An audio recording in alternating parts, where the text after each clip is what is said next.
Welcome to another episode of Your Money, Your Mission, the podcast designed to turn complex financial situations into actionable advice, powered by Johnson Financial Group.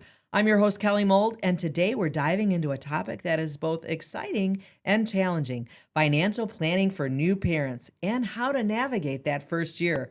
Joining me today is Kelsey Ellsworth, Vice President and Wealth Portfolio Analyst Manager. Kelsey and her team of portfolio analysts are experienced at helping clients achieve their unique financial goals and objectives throughout all of their different life stages. She's also a new mom to two beautiful twin baby girls. And she's going to give us her firsthand understanding of the financial challenges and opportunities that come with this new and exciting chapter in her life. We also have Greg King, Senior Vice President Wealth Advisor, who is an expectant parent, also of a baby girl, and will be sharing his experience on preparations for this upcoming new chapter in his life and the financial responsibilities of parenthood, as well as some of the insights on budgeting and saving and some estate planning for new parents. Thank you both for being here today. Thank you, Thank Kelly. you, Kelly. All right, we will dive right in. So I know as we become parents, oftentimes we're informed, our parenting styles are informed by our upbringing. So I would be curious if you've thought a little bit about that. And Kelsey, since you're already engaging in raising these babies, tell me a little bit about your upbringing and some of the things relative to finances and other things that you brought with you from your upbringing. Yeah, absolutely. So growing up, both of my parents worked. My dad worked a corporate job and my mom worked in healthcare. So he would work during the week and she would work on the weekend. So I saw a different dynamic when it comes to part-time versus full-time, different sources of income. So when kind of planning that with my husband and I, we decided that both of us would work, and we started to figure that out. So we'll dive into that later. So I imagine you saw with your parents kind of a division in responsibilities, and you with your husband now have kind of decided how to divide up certain responsibilities for the households and the girls and things like that. Is that fair to say? Yeah, absolutely. Did it change a lot after had you always divided certain things, or is and that was just an addition of responsibilities? It definitely an addition. With twins, I feel like you're both tackling them at the same time. So we're really good about dividing and conquering together, more of like a 50-50 partnership. So we're both working, we're both trying to take care of the home. So we're really trying to make it happen and do the best we can. But I think it's important as a woman and as a partner to be involved in those financial conversations with him, just to make sure we both are on the same page when it comes to finances, we're transparent, and I think that's a great model for our daughters too. Absolutely. And Greg, you're now anticipating, right? So have you had, first of all, how has your upbringing informed what you think you might be doing? I know you can't know for sure because until the baby actually is here, we don't know. Yeah, we've been talking about that. It's like, okay, you have all these great intentions, but then you hear stories of, well, wait until, your leave is done, especially on the mom's side of things, where it becomes that huge decision. Like maybe I don't want to go back to work and I want to raise my child at home. So I think my wife's intention right now is to go back to work, but she's already looking at leave and the dates and how far can she do, there's wellness hours, there's sick time, there's vacation. And so we're just at that stage right now of touring daycares, figuring out what leave is best. I get 6 weeks. She gets I think it's 18 or 20. It's a long time. So we're very fortunate for that. Right. But my upbringing was similar to Kelsey's, like two parents at work, and that was just what I was used to. It was summer camps.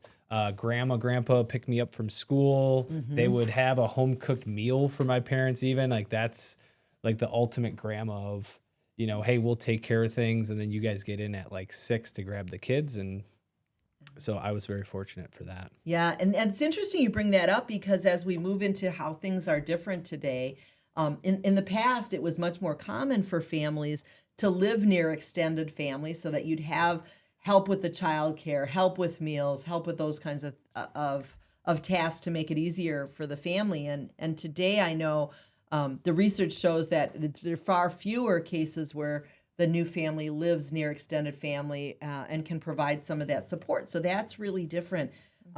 We also see that today, because of the higher cost of living, and a lot of different factors that maybe weren't the case when, I was born or your parents were, that there is a lot more intentional planning for this. I find it interesting that you are exploring daycares and you've talked about budgeting. And I think in the past, there wasn't that kind of intentional planning going into it. And we're having fewer children now as well. So thinking about, how those expenses are going to come into play become a much more, I think, focus of the preparation before the children are born.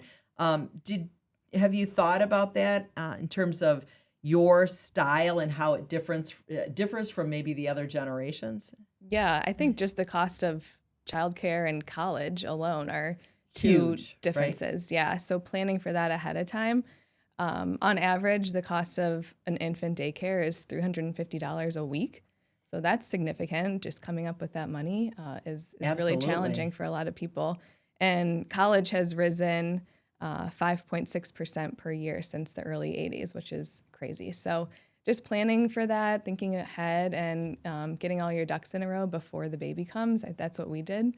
Mm-hmm. And it seems so far away, but everyone just tells us it's going to come so quickly. It does. I can tell you that. It goes really, really fast. And so, Greg, are you also kind of looking at all those different factors too? Like what kinds of... Well, right. I can be a planner to a degree. I give my friends a lot of advice. 5 years ago when my generation of friends started having the kids of, okay, do I fund a custodial account, a 529? Like how much should I be putting away was a big question of mine. I think as long as you have the intention of doing it and you do something, that's huge because invest early and often something is going to be recommended. Nothing, right? You could back test if you want anything. Just look up your state tuition's college rate. See what that number is in today's dollars. You can do Kelsey's inflation of 5%. A financial advisor can work with you on that, on calculating what would be the cost. If you really want to know what you should put away, there's ways to calculate it. It's not a huge rocket science calculus equation, but you do have to have the intention of wanting to do it and doing it very early. Right. And I would imagine budgeting is significant where we're thinking about those things. First, obviously the child care, right? Even if your child isn't in daycare, there's going to be some need for, really responsible and reliable childcare at some point. So thinking about that in terms of a budget, did you, I imagine you're talking about how your budget's going to change now. And I would guess, Kelsey, that you had that conversation before, especially once you learned it was going to be 2 babies instead of 1. Yes, absolutely. So what kind of budget discussions did you had, and were there any kind of tools that you used, or just use your planner? How did that work? I would say in the fall of last year, we really sat down and took a look at our budget, what's going to change, what's going to stay the same. We used a tool online, it's called Monarch, and it helped us to adjust our budget and create like what if scenarios. So that was helpful to be more realistic about the situation. We were able to put in the cost of using a daycare versus using a nanny. With 2 children, it made sense for us to use a nanny. Care.com has a calculator tool, the cost of care in your area, so you can type in your zip code and give you an idea of what it might be. So that was helpful. And then we just started touring daycares, asking our friends what that cost would be. And then aside from the childcare piece, you have to think about things like healthcare, adding 2 additional children to your healthcare plan. Diapers times 2. That was a wake-up call. So just the things that they add up, and you really learn to adjust.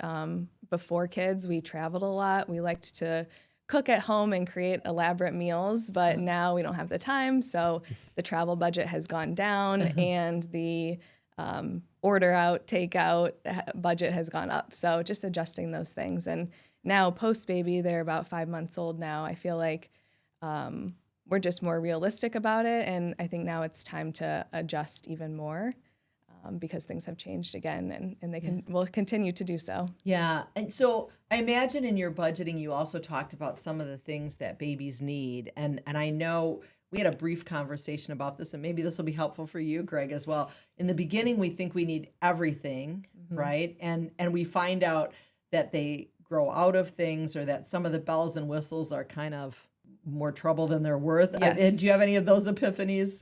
Absolutely. Yes. Yeah. They go through clothes so quickly. Find someone who can give you their hand-me-downs, because the cost of clothes is expensive and they grow out of them so quickly, they get destroyed, if you know what I mean. Right. So that's something that you can look at. Facebook Marketplace has been a great resource. We have a community moms page that people are always buying and selling, and it just makes sense to go that route, because a lot of these things you realize, oh, I didn't even use that $300 something. So. Right, especially as infants, they just grow so fast. And Greg, you're doing some budgeting for those kinds of things now. It's let's pay the car off quickly. Okay. Let's try, especially right before daycare comes, because we know there's this substantial number in front of us. We know when it is. So a lot like your financial goals, when you need to pay for something, how much it is, how long it'll be. And so working that backwards into your own budget, that's exactly what we're doing. We're just trying to right now pay off the high interest car loan as quickly as we can. Don't travel, don't go on the trip to Italy that we may have planned fall last year. This obviously This changes throwing that. a little hitch in that giddy up. It really is like back to the basics in a way where we're just not going out of our way to finding do a landscaping job or, something around the house that you might do just prior. So you're adjusting your expenses for this as the main purpose. Because I would also include I intentionally want to do a custodial account gift. I want to contribute to a 529 plan and set those things up. And you kind of hinted, Kelsey, that there were you're kind of reevaluating now. And I know we've talked a little bit, Greg, in a number of different types of planning discussions we've had about the importance of an emergency fund. Are you thinking about that again relative to the kids, an emergency fund, and maybe even, I don't know if it's even more accurate, just an unanticipated expenses fund, because we don't know what the kids are going to be into or need?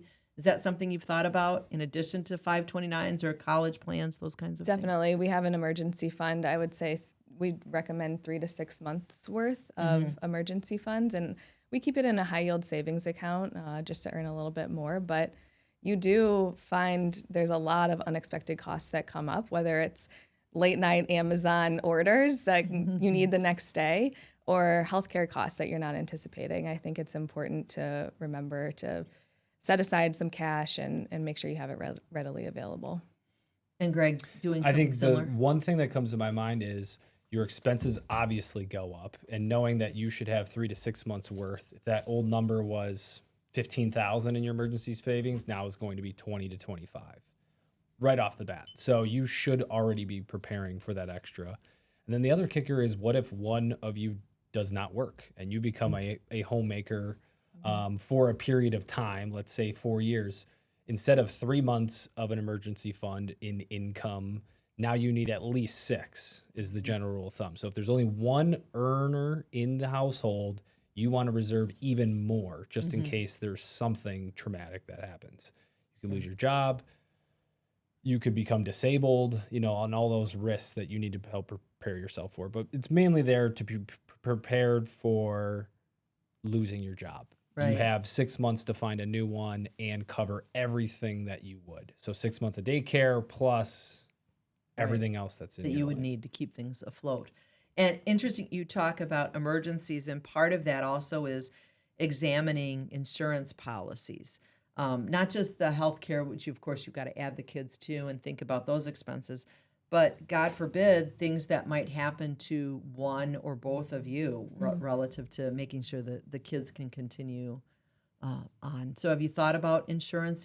Was that something in your budgeting and your planning, Kelsey, that you did for the girls? Yes, definitely. We looked at disability insurance and then life insurance as well. So if something were to happen to my husband or I, how would the surviving spouse manage the daycare costs or provide for the children? So we looked at that and how much we would need. We went back and forth on that for a little bit of time. And Greg, do you have thoughts on options for people relative Well, I to think those like insurance? college costs comes up, right? Yeah. So not only do you want to cover, and I've mentioned this on a prior podcast, but 10 years of your income replacement is general rule of thumb for life insurance. So if someone makes $50,000 a year, 10 years is a $500,000 policy.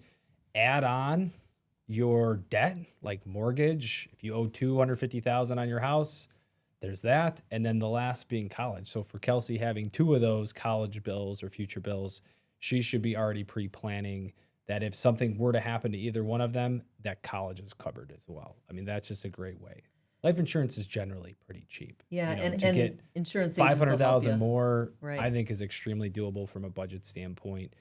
And you really only need it up until they're going to school. Right. So Right. exploring things like term life policies and things like that are certainly Yes. part of the discussion. All right, parental leave. We touched on that a little bit, and I had taken a look, and I was not all that surprised, but surprised that there's research around how this parental leave is so significant that it impacts the health of the mother, of course, the bonding with the baby, but the health of the baby, that there's reduced visits to the hospital and the doctor, that they tend to be healthier with parental leave, and that the parents tend to be healthier. So it's not just a perk, it's a public health tool to some extent, right? They get this economic stabilizer by being able to reduce healthcare costs and bond with the baby, and the family strengthens. So I'm just interested about your thoughts about that parental leave, how it worked for you, what you saw the value, especially. yeah. We'll start with Kelsey. It was necessary, definitely. I think I was off for 14 weeks, and I used the term off, but it was not. It was work. It was very, Right. very hard and Right. necessary. And my husband was able to take some time off too to get adjusted to our new lifestyle and bond with our babies. They spent a little bit of time in the NICU before they came home, so that was really important for us to have that time through the transition. Right. And I do think it's necessary for parents to have that option. So, and I know not everyone gets that. I think FMLA is 12 weeks, and you're only guaranteed that you get your same job. It's not pay replacement. So just making sure that you know what your benefits are and researching that ahead of time is extremely important to plan for that period of time. Right, because it is such an important period of time, and if you are lucky enough to have some of the FMLA or other benefits through work, being able to take that time and really adjust to the new life. Yes. And I know it's really important for fathers. Paternity leave is not always been as welcomed as we would hope, but it's incredibly valuable. And tell me what your thoughts are on that, Greg, as you think about preparing for the baby. Well, I think a lot of approaches would be, you could start your leave right when hers ends, as an example. And that was actually recommended to me by someone.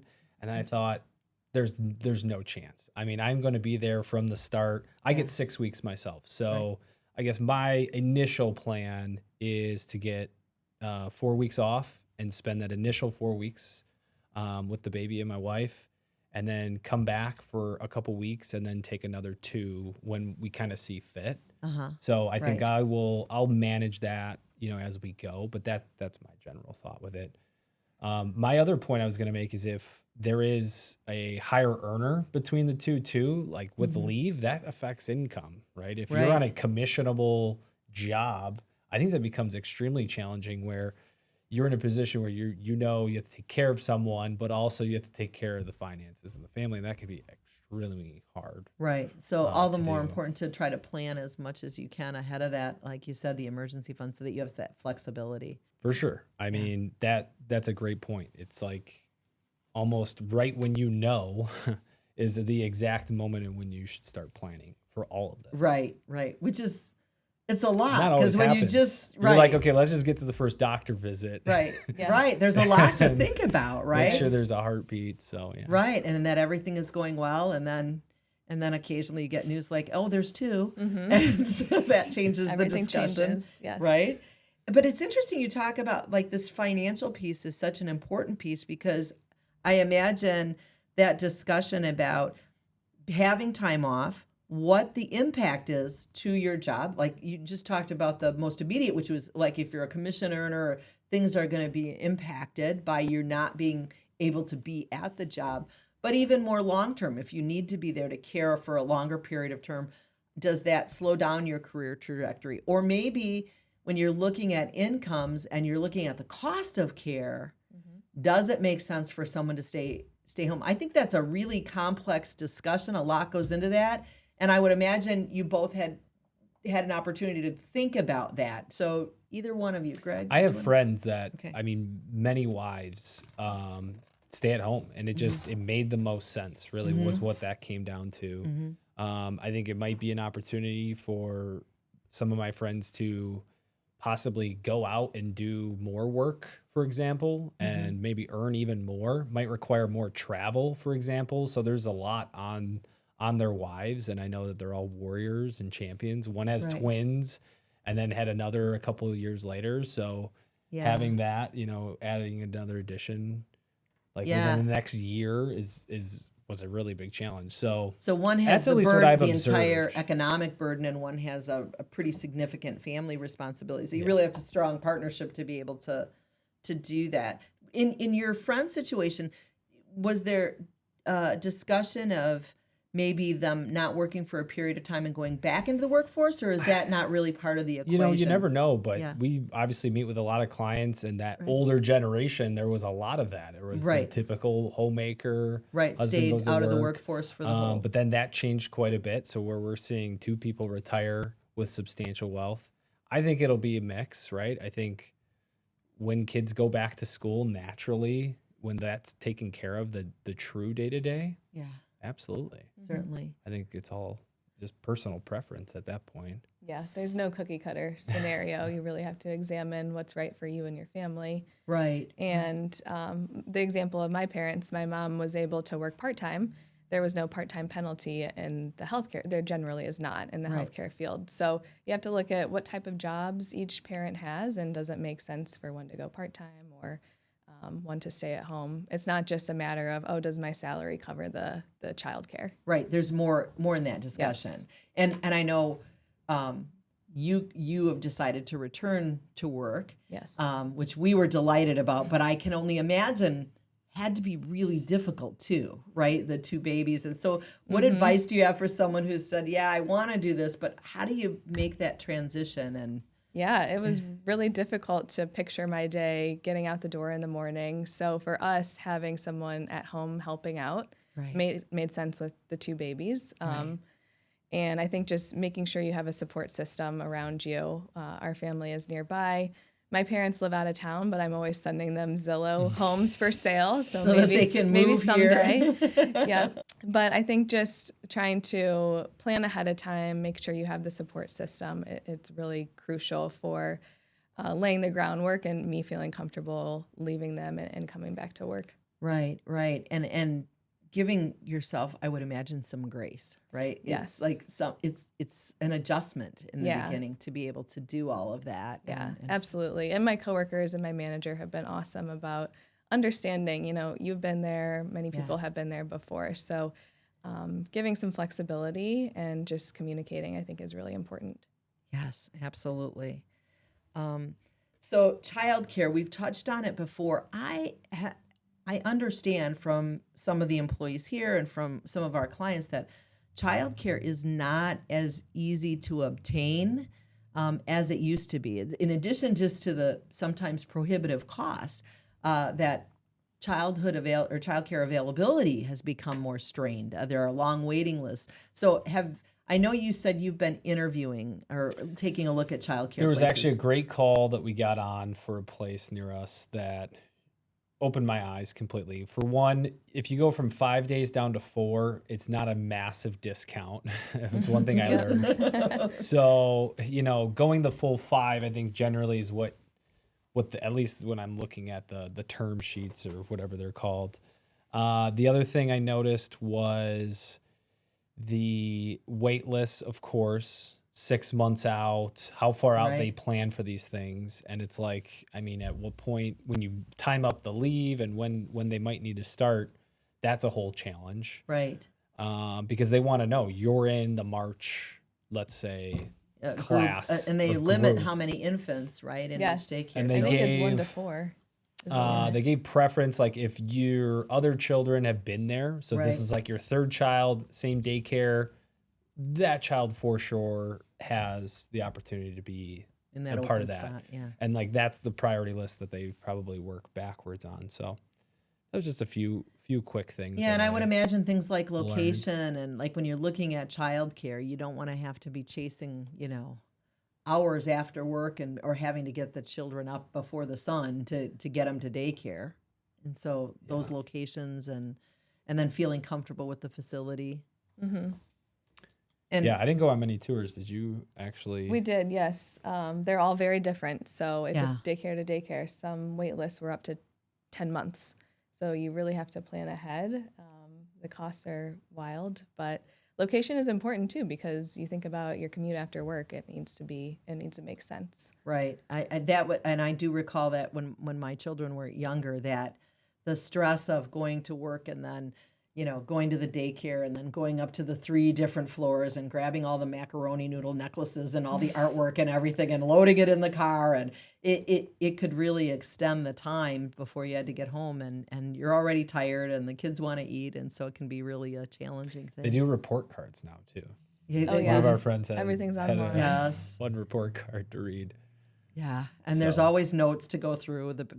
You've got now many years of backpack searching that you get to go through. And so, Kelsey, you also talked about nannies, and so did you do some research on services and how to really explore that option as well? We did. I asked a lot of friends actually what their experiences were with that. Drafting a contract, some friends helped with that. We found ours through a mom's group and got some references. So I think it's important to do your due diligence, do background checks. But for us, it made sense. And I think for the long run, it'll continue to do so. And now we talk about college. I know that's hard to fast forward to. Can't even imagine. I know, because they're not even sitting up yet, right? But Right. soon they will Well, be. with us having girls, it's like if they're going to do dance recitals, I've been forewarned about those costs. Yes. But not to jump backwards. No. There's obviously a lot in between. There's a with- lot in between, and you're not with wrong to budgets. talk about this. Their first car. The first car, the insurance for it. There is the dance recital, and sports now have taken on an entirely new twist. And if they're any good at any of them, then some of these club teams, it's a whole separate savings account to try to foster. I played that. hockey growing up, and my dad will not stop talking about the hockey costs. So. Oh. And I think dance is worse. I I think know. it is. Yeah. I Just know. the time involved on the weekends. Hopefully ours has the same activity. I was so thrilled that most of the children that I had were average, so it was fine. There you go. But every now and then I get one of these that's really good at it, and I'm like, oh, dollar signs. This is going to be more expensive. They're really good at it. But you're right. You got to think about this all along. So it's hard to think about college or, whatever type of training or school. But it is important. You mentioned this earlier, to get at least a little bit something put away, something to get ahead on that to some extent. So what would your advice be? It's a car purchase every year, Yeah. essentially. It could be Yeah. a really expensive gosh, car. yes. It could be, something more modest. But think about buying a brand new car for 4 years in a row and the affordability behind it. And that's when all of these different either grants, scholarships, every little dollar will count. But the government has put together great programs for all of us to put money away as early as when they get a social security number, which could be 2 weeks? I don't know. How Yeah. early did they It was get probably At social? 2 weeks old? They Yep. get Yeah, that. I mean, and so thinking about that, like you could open up accounts in their names, start putting money away. The gift limit is 18,000 per child. Right. And if you're married, that's 18 plus 18, 36,000 that you could put away for each individual. Just on a gift limit, 529s let you increase that even more. So you can actually do 5 years worth of front-loaded expense. That's kind of a whole different conversation. But just know the general rule is you're able to gift them up to this number without really impacting your estate tax. Yeah, and I would think some of these are options for the grandmas and grandpas and aunts and uncles, right? Who, I know with my grandchildren, they have all the toys they need and they have all the electronics they need. And so being able to contribute to something like that or help with something like that is a nice option. Well, give your experience, because we talked about this with the 529 plan. Yeah, so we set up 2 529 plans for our daughters before they were born and assigned ourselves as the beneficiaries, because then you can reassign beneficiaries. So we'll flip it to them. So you can start saving even earlier than their birth. And then we realize that there's a QR code out there. So you can give the QR code to your aunts, uncles, grandparents, and have them contribute to the 529 as well. It's like a birthday poster now. Yeah, it's a great option. And I think that's great. Like birthday money, quite literally, when I grew up, it was the local Bank of America at the time in Michigan. And it's now the local Johnson Financial Group. Right. Where you just put away, you know, the birthday checks and cash, and then it just sat there and earned interest. But I think now, and I mentioned this on a prior podcast, where the accessibility in investing has just never been easier. You can invest in as little as $1, even if it's $10 in their name into it could be the S&P 500 total stock fund. You can do these things. So I think that's fantastic for those that all you need is their social security number, open an account for them right online. Most of these places are no fee. So why not? Right. For birthday money. Yeah. And I think regularly contributing, out of sight, out of mind, having that reoccurring contribution to the account is important. Just $100 or $50 a month, whatever you can do, make it automatic. Yeah, right. Right. It's Back not part to of the like budget. same thing for your retirement goes the same thing for kids. If you're like, okay, I'll eventually make enough to afford my own retirement. A lot of parents think in these terms of like, okay, eventually I'll put some money away for their college. And I meet with clients that are an 8, a 9, and 11-year-old, and they're like, we haven't really done anything yet. And I think the reality is that child probably have lots of student loan debt, and you just doing $100 a month. When you stack that over the next 8, 9, 10 years for each one of those, I think just goes a really long way. Yeah. And to put it in dollar terms, if you put away $100 a month at birth, you'll have about $38,000 when they start to enter college. And if you start that at 12 years old, that's only $8,600. So it's a significant difference. Yeah, very much. And we have tools, actually, it's interesting, where I can put in a college cost, I can put in what they have right now, and it'll tell me the shortfall of what they need to put in either annually or monthly based get on to that. right now. Right. In fact, I had one this morning that was that conversation. We met 9 months ago. They said, okay, we'll do $1,000 a month. It's kind of a big stretch to do it. And I just met with them. They said, yeah, we haven't done that yet. So, I mean, if you're out there and you're thinking, all along these same terms, I think just if you sat down with someone, it's actually much more motivating, because then you have kind of that aha moment. And you can look at a number of different ways to do it. You're really like motivated that day to be doing something. Right. One of the things that parents don't think about, especially new parents, because it's, for one thing, it's a really hard thing to contemplate, but the estate planning piece of this. What if something happens to you, and who do you want to take care of your children? So was the estate planning piece something that you explored, Kelsey, when the girls were born? Yes, it was. We did meet with an estate planning attorney a bit prior to their birth. And you have to think theoretically. These children aren't born yet, so it's really hard to picture. But my husband and I discussed what would we want for them if something were to happen to us. So we did establish a trust and a will and guardians should something happen to us. So everything is in place, and really it's helping us think more long term. What would we want for these girls? Right. And I imagine that's something you're doing as well, Greg. I'm not at all. Okay, we're gonna have. I mean, like to Kelsey's point, it feels so theoretical in this moment. Exactly. I think it's obviously important. Even things like listing beneficiaries, making sure those things are correct. If you do end up getting a trust, again, back to like the retitling of assets, because then you can be very descriptive. Like if something happens to us when the child is less than 18 years old, this is the situation that we want to put them in. If they're over 18, maybe they can be established in this type of an account or have access to this type of wealth. And so that you should be thinking in those terms throughout their kind of stages of when you're setting it up and who's taking care of what in those years, for sure. For folks that don't have a trust, or they just want to do the minimal would be to at least have a will, so you can at least specify who you want to have as the guardian of your children. I think that's a really important exercise. And you bring up a good point in the power of attorneys. Power of attorneys are really important for you as adults, but people oftentimes forget when their children turn 18 how critical it is for them to have power of attorneys. They might be in college, but they're most likely still in your home, or it's still attached to you. So without those powers of attorney, really important that they get those done. Tends to be part of the 18th birthday present that I give the children at my home, which you can imagine how thrilled they are with that. But really an important thing to think about.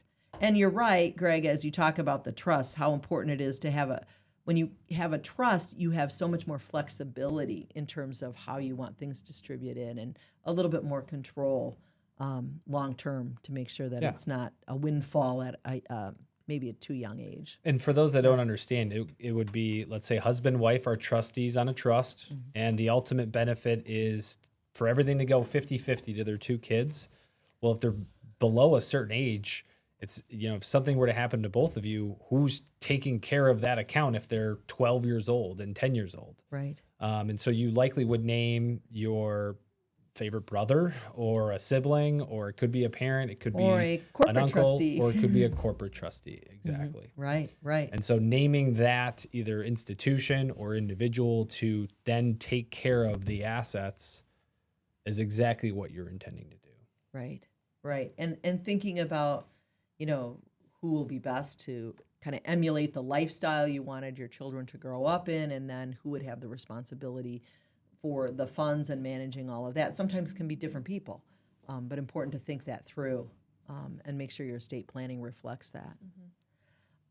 So we've talked about all these expenses, college and dance classes and everything you can think of. So how do you still think about saving for retirement, knowing that this is going to go fast? It's a big deal, and it's going to be a big deal for the next, 18 years or more. But how do you still keep yourself on track for your retirement when, kind of things cycle back again to you and your spouse? I haven't adjusted anything when it comes to retirement. I think it's important to pay yourself and make sure you're set up for success. That could always change, but I tried to keep that one thing that was maybe non-negotiable at the time being. I think if you set up a really well-established budget and you're doing all the right things, and I brought this up keep bringing it back up, the retirement podcast, but it was about setting the right deferral early and then you get rewarded for it later. Well, hopefully later meant that later of getting married, having kids, and then you can afford all of those nice things because you've kind of set yourself up well in advance. If you're playing catch up right when you're having kids and you're like, oh my God, everything's so crazy, I think it goes back to like doing your budget. Just like see what you're spending money on. Go back to the basics. Don't go out to eat. Don't go to the movies. Like find other ways of really cheap entertainment. There's lots to do out there that's either free or very low cost, especially for children. It's like, right. You get in the movies free. Tuesday nights is $4, whatever. So that's a huge moment. And then you really should be getting yourself into that base, like 10% deferral for retirement, doing all those right things that you should have been doing 5 years prior to having kids. That would be my big recommendation. Final tips for our listeners. Kelsey, do you have any? I would say accept all the help that you can get. I struggle with that, and after having kids, it's nice to have someone cook you a meal or someone come vacuum your house. So accept the help would be my number one advice, and then just enjoy it because it's already gone by really fast. With only 5 months under our belt, it seems like we just blinked and they're here. So it's gone by fast. Greg? Invest early. I did this for my niece. I do it all for my nieces and nephews as well. It's just like open a custodial account of some kind and have something invested in stocks long periods of time. Thank you both for being with us today and for all the tips that you have shared for new parents so they can navigate this first year and hopefully the remaining years after as the children are growing. And thanks to all of you for tuning in. If you have questions, please go to the show notes, type your question and hit submit. And don't forget to subscribe so you don't miss out on future episodes of Your Money, Your Mission, the podcast designed to turn complex financial situations into actionable advice, powered by Johnson Financial Group.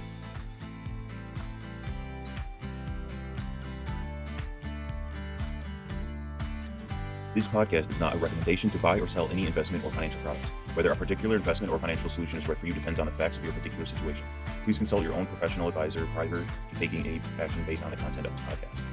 Wealth management services are provided through Johnson Bank and Johnson Wealth Inc., Johnson Financial Group companies. Additional information about Johnson Wealth Inc., a registered investment advisor, and its investment advisor representatives is available at advisorinfo.sec.gov. Investment products are not insured by the FDIC, are not deposits, and may be spent.